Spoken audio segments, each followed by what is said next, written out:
Kokrajhar Government College আৰু আজিৰ তাৰিখত Kokrajhar University নতুনকৈ গঠন হোৱাৰ পিছত প্ৰথমটো মানে ফ্ৰেছাৰ্ছ ডে আৰু ইয়াত প্ৰফেছৰ গণেশ Vice-Chancellor আৰু চিফ গেষ্ট হিচাপে আমাৰ হেমন্ত নাৰ্জাৰী ছাৰ আহিছিল। একেলগে আমি সভাখনত উপস্থিত থাকিলোঁ।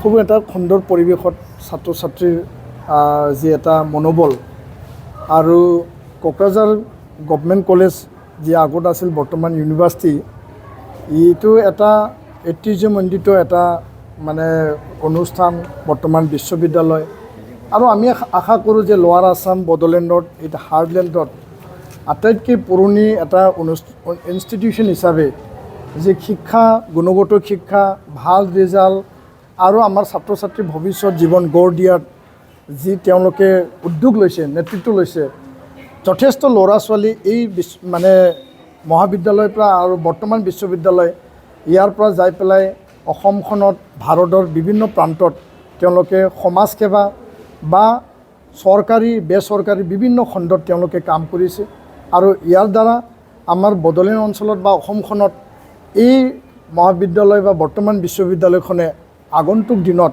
আৰু অধিক ফিউচাৰ জেনেৰেশ্যনক তেওঁলোকে গাইড কৰি পেলাই নতুন এটা যি ষ্ট্ৰীম বা নতুন ডিচিপ্লিন নতুন মানে যি এটা পলিচি আৰু নীতিৰ যোগেদি এই বিশ্ববিদ্যালয় অতি শীঘ্ৰে মানে গ্ৰ' কৰিব মই এইটো দৃঢ় বিশ্বাসী আশাবাদী। এই অনুষ্ঠানত আহি এটা মানে লেপছ মই ফিল কৰিছোঁ আৰু ইয়াৰ কাৰণে মই দাবী জনাইছোঁ। মই ভাষণতো কৈছোঁ যে BTR চৰকাৰ যেতিয়া চৰকাৰ গঠন হ'ব আৰু অসম চৰকাৰক মই দাবী জনাইছোঁ মুখ্যমন্ত্ৰী ডাঙৰীয়া শিক্ষামন্ত্ৰী ডাঙৰীয়া যে Kokrajhar এই বিশ্ববিদ্যালয়খনত অতি সোনকালে এটা ভাল সুন্দৰ এটা অডিটৰিয়াম নিৰ্মাণ কৰি পেলাই আজি 3000ৰ অধিক ছাত্ৰ ছাত্ৰী আছে প্ৰায় ইয়াত 1000হে বহিব পাৰিছে আৰু অডিটৰিয়াম নথকাৰ বাবে 2000 ছাত্ৰ ছাত্ৰী এই অনুষ্ঠানৰ পৰা বঞ্চিত হৈছে। তো ইয়াৰ কাৰণে আমাৰ দাবী মানে অত্যাধুনিক মানে মডাৰ্ণ এমিনিটিজ থকা এটা ভাল সুন্দৰ অডিটৰিয়ামৰ কাৰণে অসম চৰকাৰে Kokrajhar বিশ্ববিদ্যালয়ক পুঁজি প্ৰদান কৰিব লাগে বুলি আমি এই মঞ্চৰ পৰা ছাত্ৰ ছাত্ৰী আৰু অনুষ্ঠানৰ হৈ এপছই আমি দাবী ৰাখিছোঁ। ধন্যবাদ। হয়, আমি এটা প্ৰয়াস এটা ৰাখিছিলোঁ যে আঞ্চলিকতাবাদী যে BTR কেন্দ্ৰিক দুই দল UPPL আৰু BPF মানে এলায়েন্স বুজাবুজি বা ইউনিটিৰ কাৰণে আমি এটা প্ৰয়াস বড়ো সাহিত্য সভা আৰু আন 16 জাতীয় সংগঠন আমি একেলগে আগবাঢ়িছিলোঁ। দুইলানি আমাৰ আলোচনা হ'ল আৰু আমি প্ৰমোদ বড়ো ডাঙৰীয়া UPPL সভাপতি হাগ্ৰামা মহিলাৰী ডাঙৰীয়া BPF সভাপতিক আমি চিঠি প্ৰেৰণ কৰিছিলোঁ যে বেলেগ বেলেগে আমি আলোচনা কৰিব বিচাৰোঁ আৰু সেই সময়ছোৱাত UPPL দলৰ মুৰব্বী প্ৰমোদ বড়ো ডাঙৰীয়া আৰু মন্ত্ৰী উৰ্খাওগৰা ব্ৰহ্ম ডাঙৰীয়া আমাৰ লগত আলোচনাত মিলিত হ'ল আৰু সেই সময়ছোৱাত হাগ্ৰামা মহিলাৰী দলৰ পৰা আমালৈ চিঠি পঠালে কিন্তু তেওঁলোকে সৰুৰে আমাৰ লগত আলোচনাত নবহিলে বা আলোচনাৰ কাৰণেও কোনো প্ৰতিনিধি তেওঁলোকে নপঠালে। তো এইটো এটা মানে দুখৰ কথা এটা দুৰ্ভাগ্যজনক মানে পৰিৱেশ বুলিও আমি ক'ব বিচাৰোঁ। যিগৰাকী হাগ্ৰামা মহিলাৰী ডাঙৰীয়াই নিজেই মানে বাৰম্বাৰ আমাক আহ্বান জনাইছিল যে এপছুৱে দায়িত্ব লৈ পেলাই তেওঁলোকে নিজৰ কাম সম্পন্ন কৰা নাই বা প্ৰমোদ বড়ো ডাঙৰীয়া আৰু মোৰ লগত আলোচনাত বহা ব্যৱস্থা কৰা নাই। সেই হাগ্ৰামা মহিলাৰী ডাঙৰীয়া পিছত 16 জাতীয় সংগঠন মানে BTRৰ তেওঁলোকৰ যি মানে মনৰ যি আশা আৰু এটা জাতি আৰু জাতিসত্তা আৰু সমগ্ৰ BTRৰ ছাত্ৰৰ যি এটা আহ্বান তেওঁ সেই আলোচনাত নবহিল। তো কিয় কাৰণে নবহিল তেওঁ পিছলৈ এই কথাও খোলাকৈ নক'লে আৰু আমি চিঠিও দিছিলোঁ। এই চিঠিৰ আমি ৰিপ্লাইও নাপালোঁ।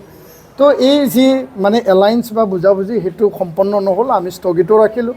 আগন্তুক ৰিজাল্টৰ পিছত যদি পৰিৱেশ পৰিস্থিতিয়ে কম্পেল বাধ্যতা কৰে তেতিয়াহ'লে আমি পুনৰ এই প্ৰক্ৰিয়া আমি আৰম্ভ কৰিম আৰু আনহাতেদি সেই পৰিৱেশে ইয়াৰ ওপৰত নিৰ্ভৰ কৰিব। তো আমি আশা কৰিছোঁ যে BTRৰ অধিঘোষণা যিহেতু জাৰি হ'ল BTC নিৰ্বাচন 2025 40টা পৰিষদীয় সমষ্টিত নিৰ্বাচন হ'বলৈ গৈ আছে। কোনো হিংসা কোনো যাতে দ্বন্দ্ব কোনো যাতে মাৰ ধৰ ভয় ভাবুকি হ'ব নালাগে। ইলেকশ্যন কমিশ্যনে ষ্টেট ইলেকশ্যন কমিশ্যনে ফ্ৰী এণ্ড ফেয়াৰ ইয়াত মানে নিৰ্বাচন অনুষ্ঠিত কৰিব লাগে। আইন শৃংখলাজনিত কোনো ঘটনা হ'ব নালাগে সেই কথাটো আমি আহ্বান জনাইছোঁ আৰু প্ৰতিটো ৰাজনৈতিক দলে যাতে সীমা চেৰাই পেলাই কোনো যাতে আগবাঢ়ি নাযায় সেই কথাও আমি নিখিল বড়ো ছাত্ৰ সন্থাৰ পৰা আমি আহ্বান আৰু দাবী ৰাখিছোঁ।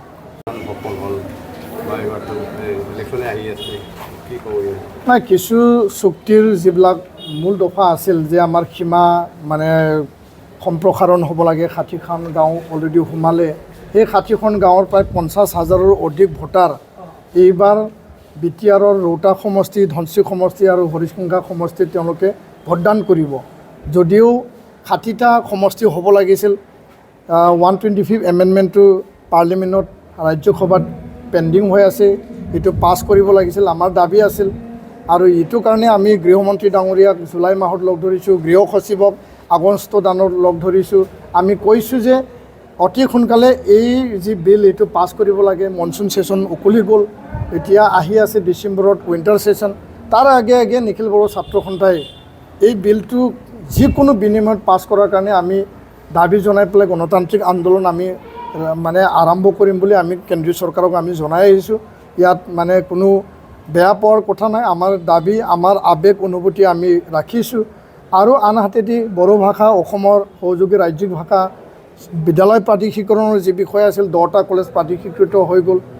আৰু NDB কেডাৰক ৰিহেবিলিটেশ্যন দিব লাগে, মাৰ্টিয়াৰ পৰিয়ালক মানে এক্সগ্ৰেচিয়া দিব লাগে। আন যিবিলাক বিষয় আছিল সেই বিষয়সমূহ প্ৰায় নিষ্পত্তি হৈছে। কেছ উইড্ৰ কিছুমান হৈছে, কিছুমান আছে জেলত এতিয়া ৰঞ্জন দৈমাৰী আৰু আন 6গৰাকীৰ বাদে। আৰু বৰ্তমান তেওঁলোকে কেন্দ্ৰীয় কাৰাগাৰত নাই, তেওঁলোকক বিশেষ কাৰাগাৰত মানে ৰখা হৈছে।